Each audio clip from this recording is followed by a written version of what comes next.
Hi, guys. Thanks for joining us again for our next installment of the speaker series with Nate.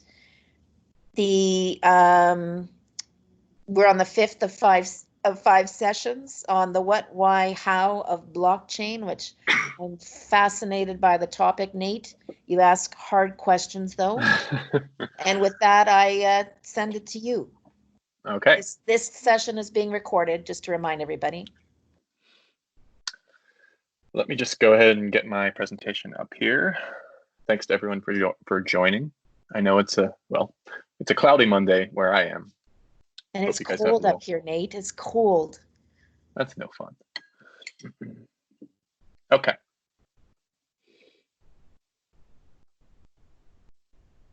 Are you, okay, looks like you guys should be seeing my slides, yes? We're all good. Okay. So, as Karen said, we're on session 5 today. We'll have 2 more this week. On Wednesday, we'll talk about analyzing new blockchain use cases. I'm actually going to give you all a little homework assignment today. So if you have any friends who are or have been joining us but aren't here today, and you feel like being a good friend, you can share this with them if they're planning on joining on Wednesday. And then Thursday we'll talk about the Kevlar project. But today we're talking about some basic economic principles and the idea or the concept of cryptocurrencies. So we're going to kind of take three different chunks to today's session. We're going to talk about some really basic monetary policies first, some principles of economics and how they exist in the real world, and then we're going to kind of apply those into the context of blockchain and what currencies and blockchain mean and what economic principles that we looked at in the real world apply to a blockchain platform. So we're not going to recap any of our blockchain lessons from last week. I think that we kind of covered those repeatedly last week. So if any of those things are unclear, we can take that in an offline conversation. And I want to start today with a question. Actually, I have 2 questions. First one is, how many of you here today have taken an economics course?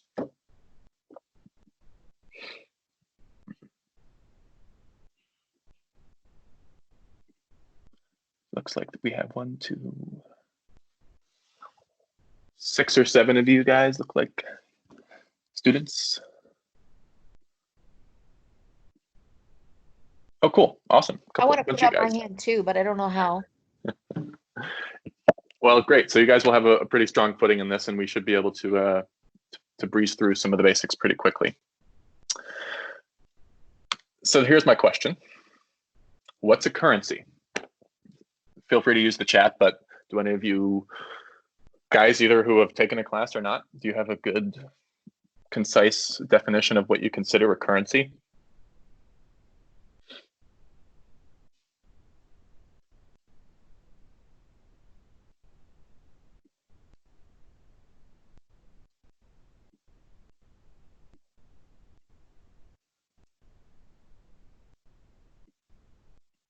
Value. I'm asking a hard question again. I know. I'm just seeing if you guys have any creative ideas this morning. Alexander, do you have any? You want to take a shot in the dark at a definition? I'm sure it was talked about in your economics class.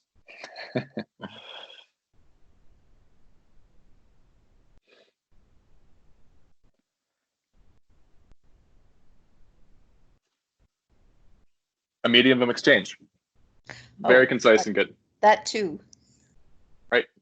So here's a slightly less definition, but one that you guys can take note of and use. A currency is generally a tool used for exchanging value. And some criteria to a currency is that it needs to have a relatively stable value. Can't be wildly fluctuating. And that value also needs to be pretty broad and socially accepted across really the world or the community that's potentially involved in the currency. So that's our basic definition of what a currency is. So how does one qualify? Again, we need to look at that social value metric. But before we do that, let's kind of look at how currencies came about. It obviously wasn't always this way. We didn't always use money to exchange for goods and services. We used to barter directly with people. That is, we traded things that we had a surplus of or could afford to give up for the things we needed or wanted. Now, the barter system worked for a long time. In fact, people still barter today, but it's not an incredibly efficient system. Imagine I'm a cattle farmer. I produce beef. That's the main thing that I would go and trade. And I need some computer RAM, some RAM chips for my computer. So first what I have to do is I have to go and find someone who wants beef. What if the computer guy who has RAM chips, what if he doesn't want beef? Then I need to go out and find someone who will trade my beef with me. Maybe I find the copper miner. Maybe he's willing to give me some copper in exchange for my beef. Then I can go back to the computer guy and hopefully he's interested in the copper I now have and he's willing to trade me some RAM chips I have for it. And this is basically how bartering went on for really thousands of years. And this is also how the market became popular. The idea of a market is we have lots of people, each of whom are looking to buy certain things inherently, and they have things to offer. So if we can bring all these people into a reasonably confined space, it makes it easier for a barter economy to flourish. But even in a barter market, we still have a lot of inefficiency in all of those extra interactions and transactions that get us from what we have to what we want. Now, if I don't have currency, I have to go and take all those extra steps. However, if there was something that I could universally use, or something that I could use that has a universally accepted value, that is, the computer guy will agree to the value I say it has, then I can go directly to the guy who has what I want. And a currency basically came into being to provide this measure of value for goods that was universally applicable to all commodities. That means everything had a relative price compared to the currency. And so once we realized that this would help our economy or help the world, the first thing we did was we went out and sought out things that were universally useful and that everyone would have a similar perception of their value. And believe it or not, the first widely accepted commodity was salt. And that's because before refrigeration, salt was the main thing used to preserve food. And so salt effectively became the first currency, which was in actuality a commodity that people would use to exchange for different goods and services. And again, this is what we call a commodity. Soon commodities like gold and silver came along too.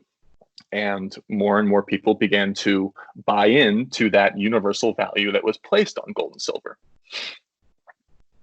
Then governments, banks began to mint coins out of those valuable commodities.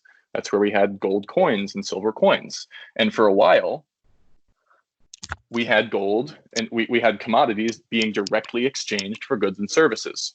But then banks came along and said, well, what if we didn't actually exchange this commodity? What if we stored this gold in a bank and we printed a paper contract that would represent that value? And that's how paper money came about. Banks would hold a vault of gold, they'd issue paper, and because gold has a universally accepted value, that paper-based currency still had a perceived value in the marketplace because it could be exchanged for gold if it needed to be. And this was traditionally the jobs of banks. Currencies didn't move to adopt governments didn't move to adopt the national currency until around the 1800s, even in the United States. This was around the time that we had the national bank come into being and develop the national currency. And at that time, the US dollar was still backed by gold. You may know of Fort Knox. But as I'm sure you know where I'm going with this, there's no gold standard today. In 1970s, at least in the US, they abolished the gold standard and the US dollar separated from gold entirely. So let me now ask you this question. What gives money or the US dollar value today? if it's not backed by a commodity like gold. What do you guys think?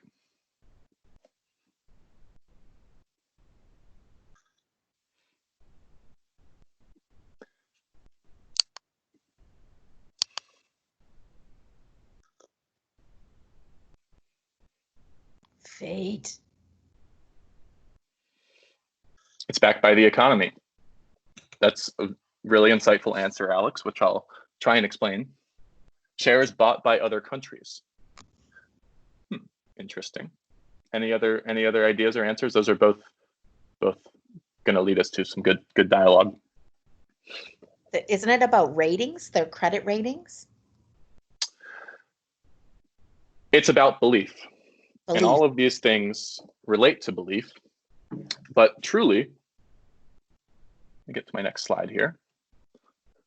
The only thing that gives money value today is that two parties agree on its value. Now, looking back at the case of the US dollar, a US dollar cannot be converted for gold or redeemed. And there's no national stockpile backing it. So theoretically, and as we've seen in other economies out in the world, a fiat currency can lose value due to inflation, or it can even become worthless. Look at Venezuela.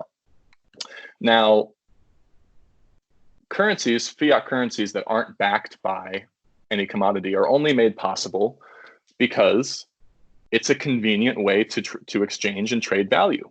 People benefit from having the US dollar be a reliable store of value that they can use to go about their jobs and otherwise act in the economy. And that belief that's rooted on convenience, reliability, is the only reason fiat money is worth anything. Now, if we look back at these things, if we look, Alex, your example, it's backed by the economy. Part of that belief system is our belief that the US economy will continue to be the powerful global economy that it is today. Fateh, your answer is really insightful too. Part of the belief in the value of the US dollar is the fact that other countries actually peg their national currencies to the dollar. So there's actually this massive dependency and reliance on the US dollar to gain value, not from just people who use it, but from other nations and other currencies altogether. You're exactly right, Alex. Money is really no different from a religion, which is an interesting concept, but as we go along this, you're going to come to see what I mean there. So, Fateh, going back to your comment and shares bought by other countries, we said that the US dollar is really the powerhouse of the global economy. And this makes the value of the US dollar extremely important because a lot of people depend on it. And we can actually look at Venezuela as a perfect example of that. Just a couple years ago, overnight, the United States told everyone, if you have a US dollar, you can't exchange that with Venezuela. And this was due to various political disagreements, and we could argue about the ethics of that decision all day. But we're looking more at the result of what happened. The US said, we don't like the decisions you're making. So they shut off the effective faucet that allowed Venezuelans to participate in the global economy. They had no GDP because no one would be willing to trade with them. And if they have no GDP, then the belief in their nation's economy, the belief in that currency very quickly deteriorates. And at the height of Venezuela's economic collapse, all of that currency that we're looking at is worth $1. Now, the reason for this, just to kind of drive this lesson home, is that Venezuela, the supply and demand for currency exchanges between Venezuela's dollar and the US dollar is really what gives Venezuela's dollar value. You have to be able to compare it or price it against the US dollar if that's what your dollar is if that's what your currency is denominated in. But by the US basically creating an embargo on Venezuela, they shut off the supply. They shut off the demand for Venezuelan currency. And if no one was willing to trade with Venezuela or to touch their dollars, then their currency is useless. And this is a really extreme case of how the United States power and control can really have pretty scary results. Same thing is happening with Iran, you're right. And unfortunately, there are lots more countries we could name here too. But we have a lot more to talk about. So we're going to move on to our next idea. And just drawing from Venezuela one more time, part of Venezuela's response to what happened is they decided to start minting a lot more currency. And they did this both to try and cover their costs of the economic channels that weren't being active, but they also were trying to stimulate activity and growth in the economy. And that's what gets us to our next point, which is the difference between an inflationary currency and a deflationary currency. Now, inflationary and deflationary currency models are basically control mechanisms that governments use to control the supply and demand for a currency, to ensure that their economic remains healthy, to ensure that people are transacting, buying the goods and services that are being sold, just generally that a country and an economy is functioning as it should. So when we look at an inflationary currency, we talk about a variable supply. And actually most fiat currencies in the world are inflationary. In fact, almost all of them. Looking at the US dollar, the Federal Reserve and the US government, they basically manipulate or change the supply of the US dollar in order to basically as the economy grows and contracts. And that changing supply of US dollars is what we call an inflationary currency. When we print more currency, that results in an inflated price. But we should also point out that even a government's deceleration or printing less currency, that's also an example of an inflationary currency model. A deflationary currency is when that supply of currency is stable or fixed. The economy or the central bank or the national bank isn't printing any more currency as the economy grows. Now, I know some of you guys are in economics, so I hope you're following me. If you're not, we have a couple examples. So let's look at this really simple example of how inflation has changed the price of a cup of coffee over time in the US.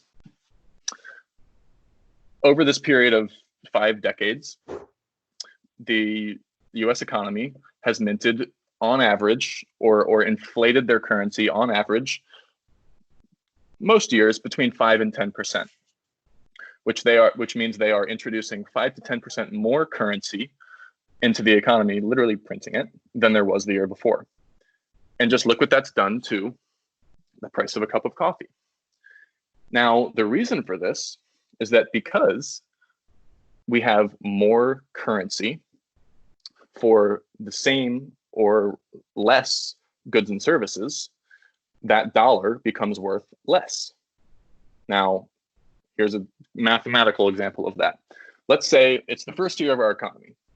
We have 1,000 goods that we're going to sell, 1,000 units of goods that we're going to sell, and we print 10,000 notes of currency. This means that the average price of the output produced will be about $10. 10,000 divided by 1,000. That's the cost of our good. Suppose then next year, the government decides we want to print an extra 5,000 notes. We have a total money supply now of $15,000, but the output of the economy stays at 1,000 units. So now, effectively, people have more cash, but the number of goods is the same. Because people have more cash, they're willing to spend more to buy the goods in the economy. So the price of the 1,000 units will increase to $15 per unit instead of where it was at 10. And this is the basic scenario of how inflation works. Governments typically deploy an inflationary currency because it stimulates spending. It stimulates economic activity. And that's really what economic institutions want. Now, on the contrary, when you have a deflationary currency, we have the opposite scenario. Because the amount of a currency is fixed, as economic activity increases, you have less dollars, or really the same amount of dollars, to pay for more goods and services, which results in your dollar being worth more per unit than it used to be. I can now buy 2 apples when I used to be able to only afford 1. So if any of this is unclear, let me know, but I want to challenge you guys again now by asking you, when would you use a deflationary versus an inflationary currency? Remembering, with an inflationary currency, the supply of that currency grows as the economy does, and the price, the unit price, is roughly stable. The opposite with a deflationary, as economic growth happens, currency units grow proportionally in price, but the supply is fixed. So I'm seeing some comments come in here.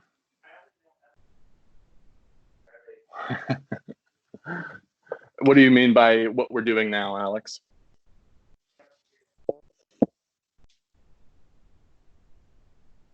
And Fateh, what do you mean by inflation for avoiding recession? You would use an inflationary currency to avoid recession. How would that play out?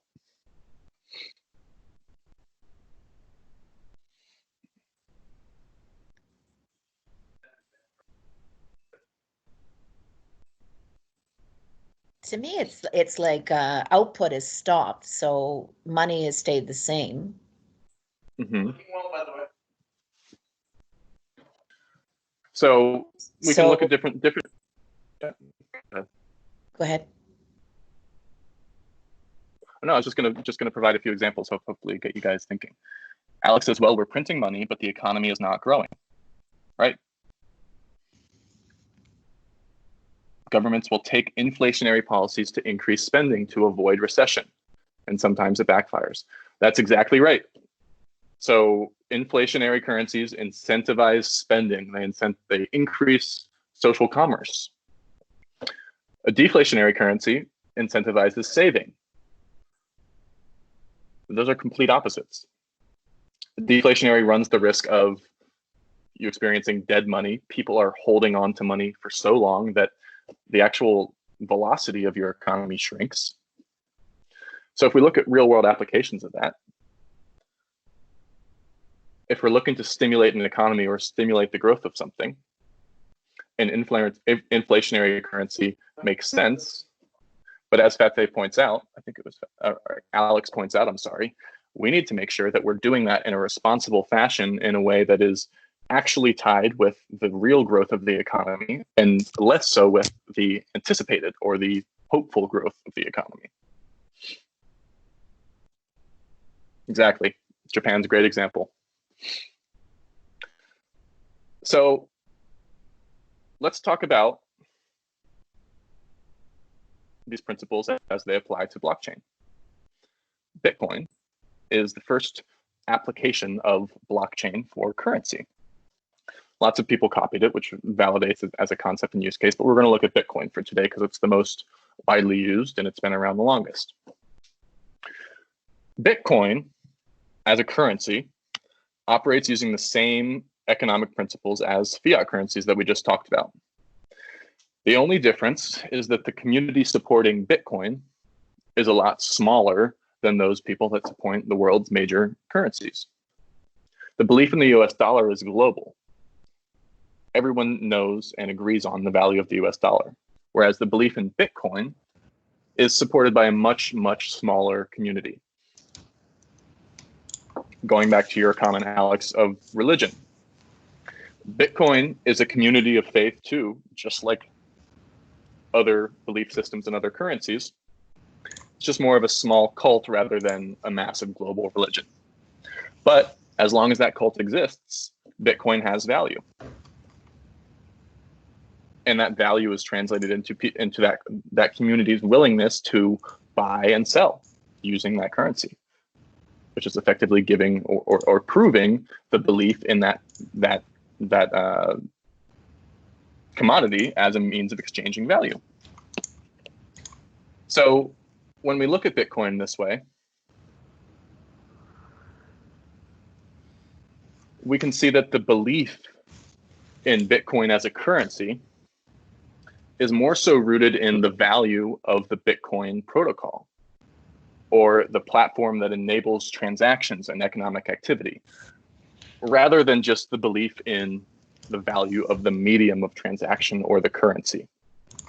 And that's a kind of a fringe concept, but the point I wanted to make here is that what we're looking at is the value of Bitcoin as compared with the transaction volume. And transaction volume is a great way to analyze and visualize how much people are using a blockchain network, especially one that is purely database driven like the Bitcoin blockchain. And what we can see here is that as transaction volume grows, so does the belief in the value of the currency. Now, in reality, Bitcoin's community is still so small that we don't expect to see a stabilization in the price of Bitcoin for a really long time. And that's just because when we have a smaller group of people believing in something, it's much easier to influence the price. We need to buy or sell a much smaller chunk than we would with, say, the US dollar to have it fluctuate.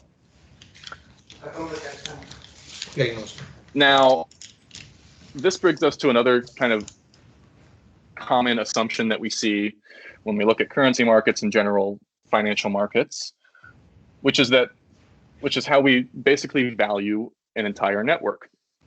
And that's the concept of market capitalization.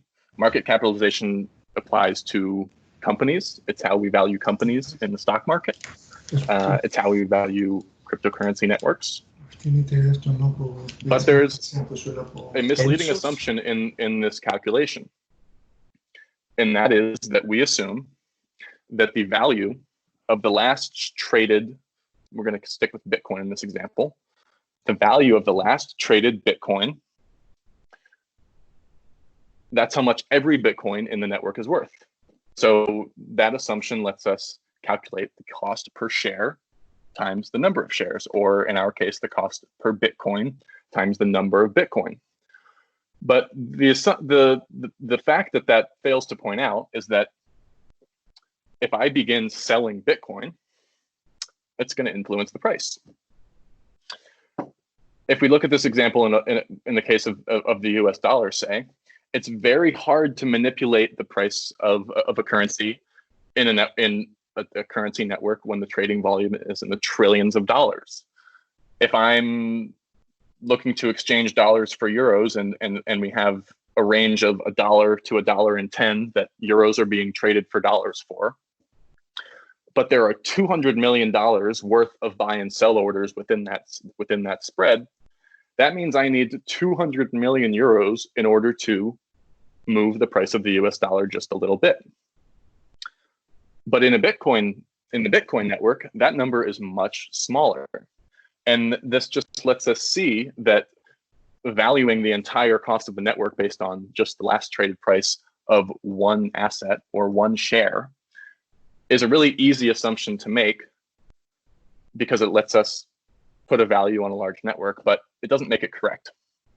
And I just wanted to point this out because it's an important thing. The price of an entire currency is not equal to the last trade times the number of units in circulation.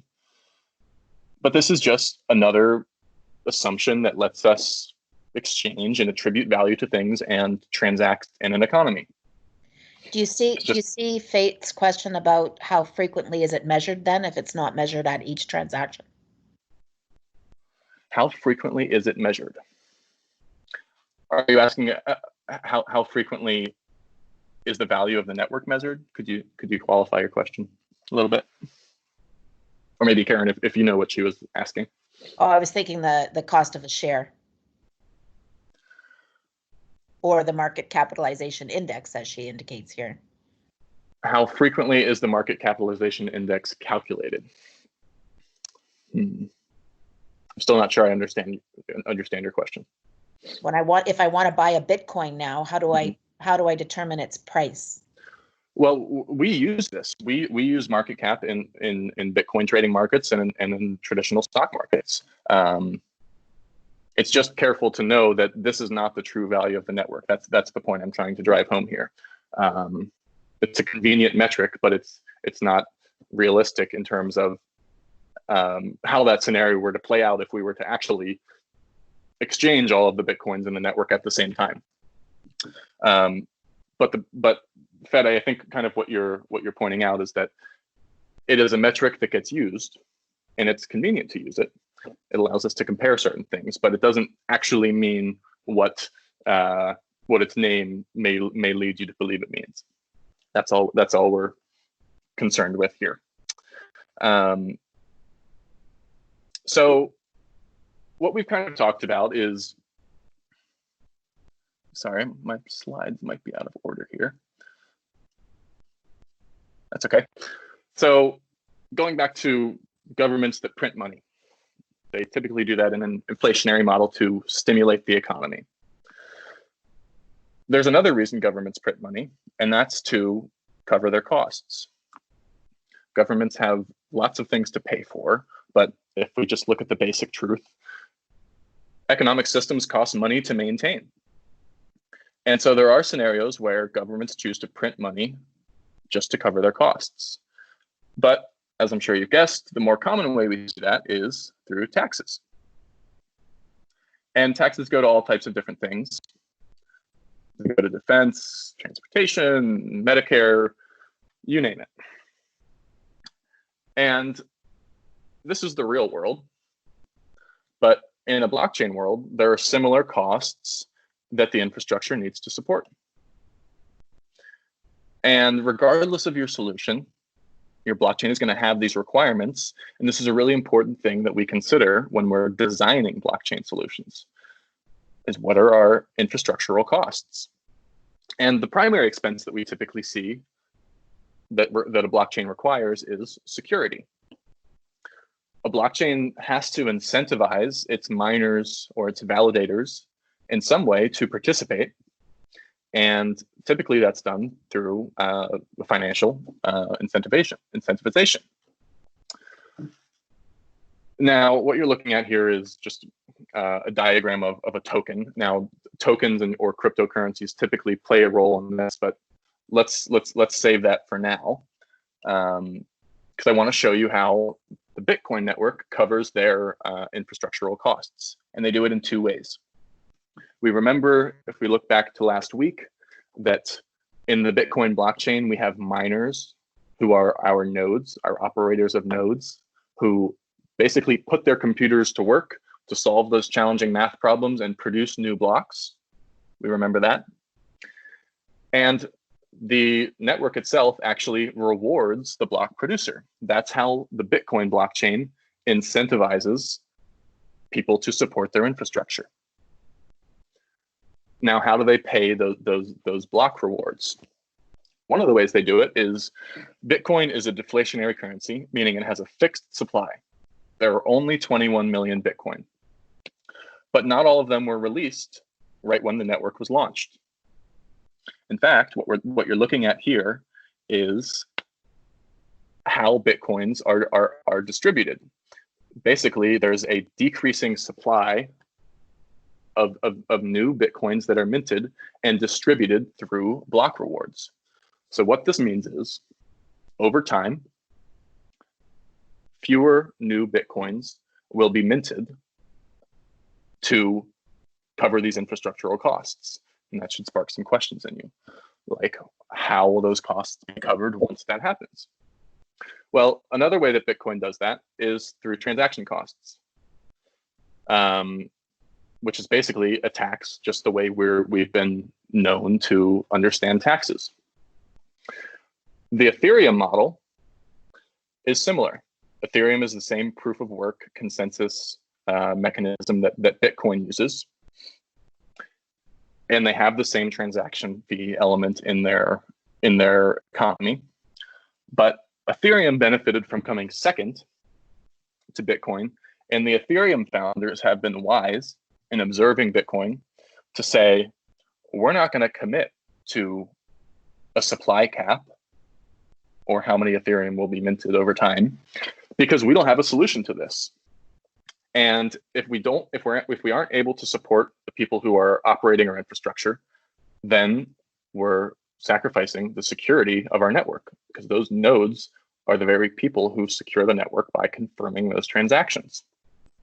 So Ethereum is really interesting to look at, because while they follow the same model as Bitcoin with minting new tokens over time and collecting transaction fees, Ethereum hasn't put a cap on their token because they don't want to threaten the security of their network.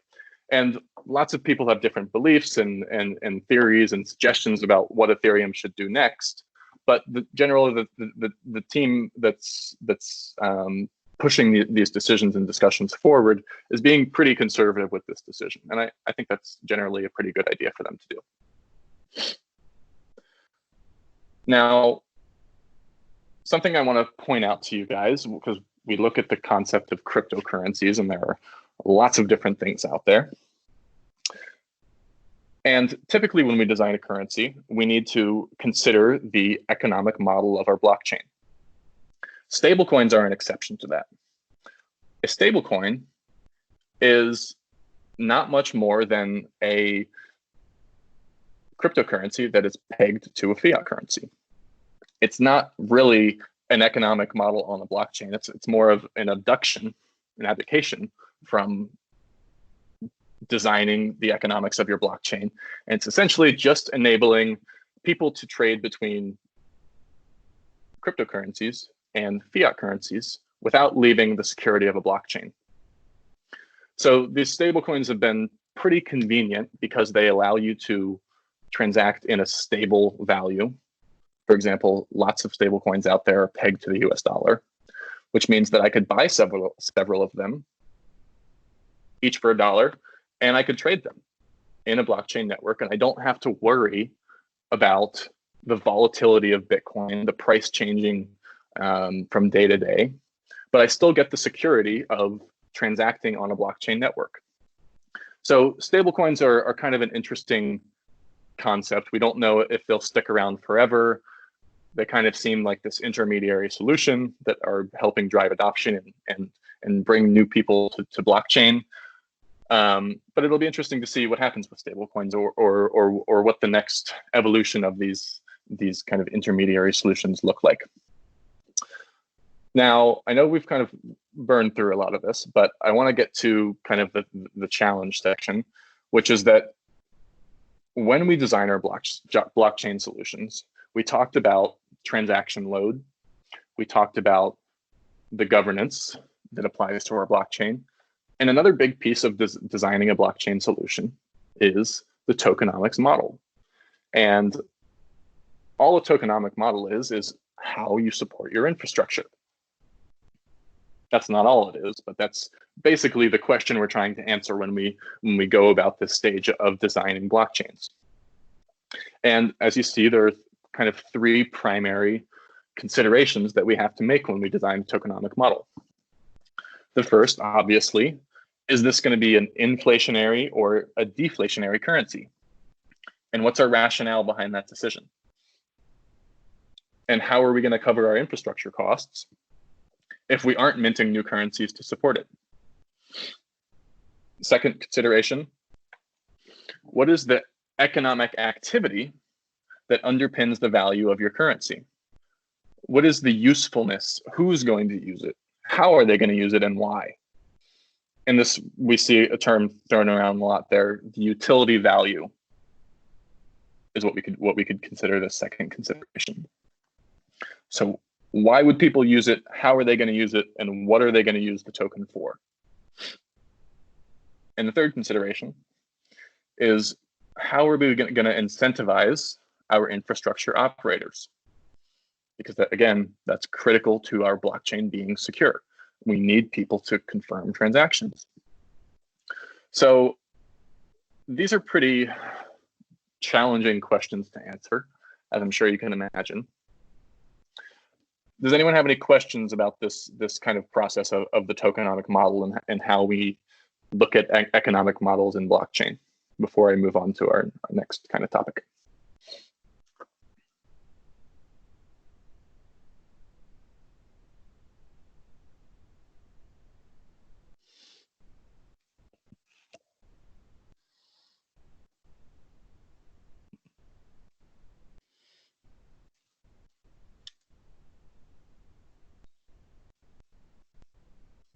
Not yet?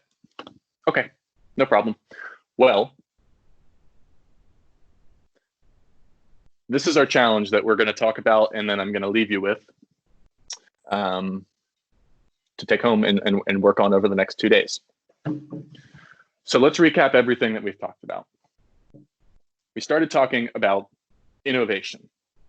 So it should be pretty clear to you guys when you think about designing an innovative use case for a public blockchain. It should be clear to you what that innovative criteria is. Innovation requires a new way of doing things, a new solution to a current problem, or applying a new combination of technologies or tools to solve a problem in a different way. So your solution has to be innovative in some way. It doesn't have to be miraculously innovative and world-changing, but it has to be new. Then after our innovation session, we talked about how to assess the fit of a solution for a blockchain. We went through that process of identifying what the transactional requirements are. What things do we need to secure with a blockchain? How big are those transactions? And how frequent are they?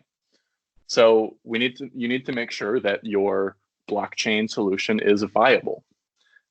And I challenge you guys to go through that process. If you get hung up, I'm always available on LinkedIn.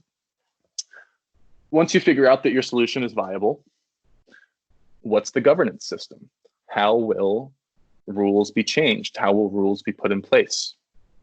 And is that going to work for everyone that you're going to require to participate in your solution? And the fourth key consideration is what we talked about today. How are we going to incentivize the people who support our infrastructure? Is that going to come from an inflationary currency model? Is that going to be based on a transaction fee? And if it's based on a transaction fee, does that align well with the utility value of your token? There could be an opportunity that you need to support your infrastructure with a transaction fee, but you don't have a utility value for a token in your blockchain solution. We don't require tokens. The transaction fee is only possible when we do have a cryptocurrency in our solution. So these are kind of the four criteria that I'm looking for in designing a blockchain solution. And I'm going to leave you guys with this. And next class on Wednesday, we're actually going to go through you guys' solutions and talk about them as a group. And I know this may seem challenging or scary, but I really want to challenge you guys, definitely everyone that's here, and even those who weren't able to make it today. I really want to challenge you guys to do this process, because what better way to learn than to learn by doing? And I promise you that if you do go and challenge yourself with this on Wednesday, our discussion is going to be really insightful, and it's going to probably be the most educational for you out of what we've done so far.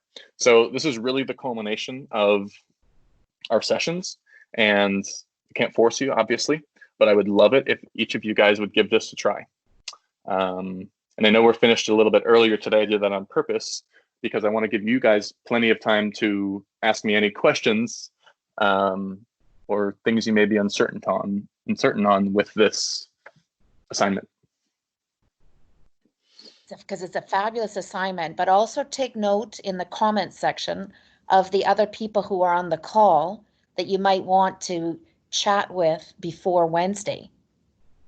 Perhaps collaborate in pairs on ideas as well. Sure. What do you think, Nate? Absolutely. Any questions for Nate? Because this is, oh, did you see Alex's thing? Do you have too much work to do, Alex, or you don't like challenging questions? How do people feel about this assignment? Feel free to share using, because it is challenging, but it's interesting, right? It is. And I don't want you to be scared by the blockchain being a new piece of this, because we've all done these innovation challenges of trying to solve a problem in the real world. Now you just get the benefit of having a pretty cool foundation in something you just learned about. So start with the solution, and don't be scared of figuring out the blockchain pieces, I would say.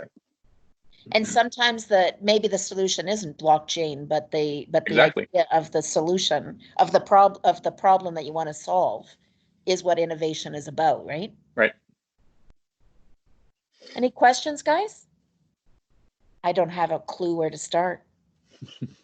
Well, you could start by, well, Karen, what about the conversation we had about the gallery? And my challenge with and so Nate's talking about the conversations. I'm working on the project with the museums on their digitalization strategies, given the urgency on that, and if they want to survive post-COVID, where people are going to be more reluctant to come on site.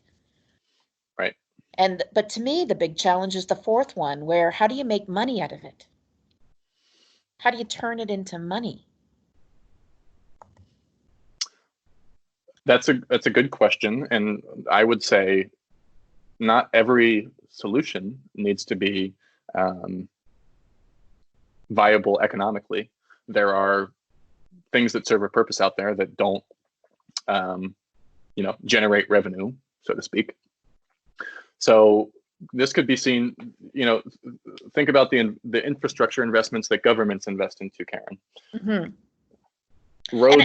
Roads aren't providing return on investment, but they are seen as a kind of a necessary service for the government to provide. So maybe the kind of changing of the guard for museums is just that this is now available. This is kind of a fundamental service that we should offer.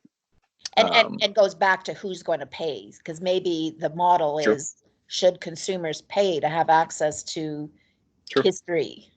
Right. Or is that, but then in the end, in terms of finding the money, that you have to convince the governments or other sources of funds that they should pay for universal access to this.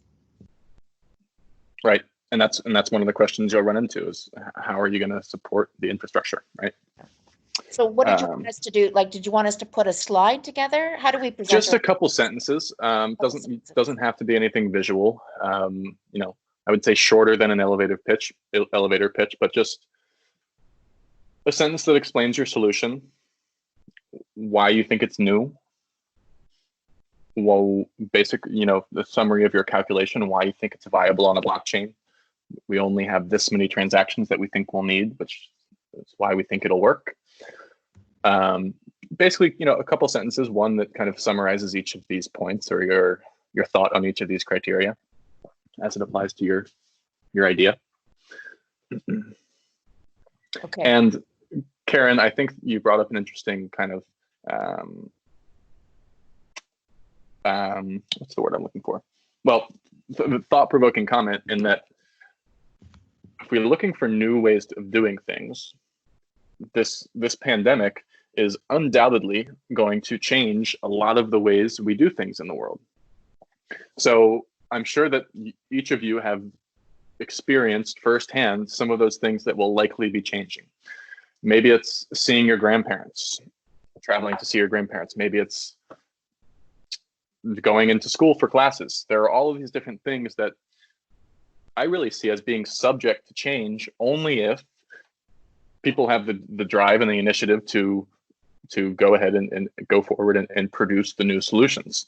So maybe have that be a prompt for you if you're struggling to come up with problems to solve. And I do like the idea that this is about forget about figuring out who pays. Right. Keep your mind open to possibilities and potentials. Right. Without barrier. And that's probably the hardest piece of this. So if you get stuck around on the who pays question, don't disqualify your idea. Just leave that as a question mark, and we can talk about that piece as a group. Okay. So, anyone else have any questions for the challenge? And show of hands on who's gonna come with good some idea for Wednesday. You have a whole day off. Whole day off. Show of hands, who's intending to come up with ideas? That many of you, huh? Awesome, Alex.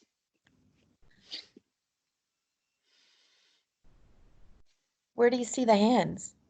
Oh, I'm just seeing comments. in comments. Yeah. I don't know how to show the hand either, Alexander. So are you going to do it? So Alex, are you going to do it? You're going to try? Look at all these people willing to take a risk. Awesome, guys. That's And amazing. you have the benefit of, you can talk to me on LinkedIn as much as you want before Wednesday. And we can collaborate with each other. Of course. All right. So Awesome. so with that, I'm just going to remind everybody about the remaining schedule. Where'd I put that?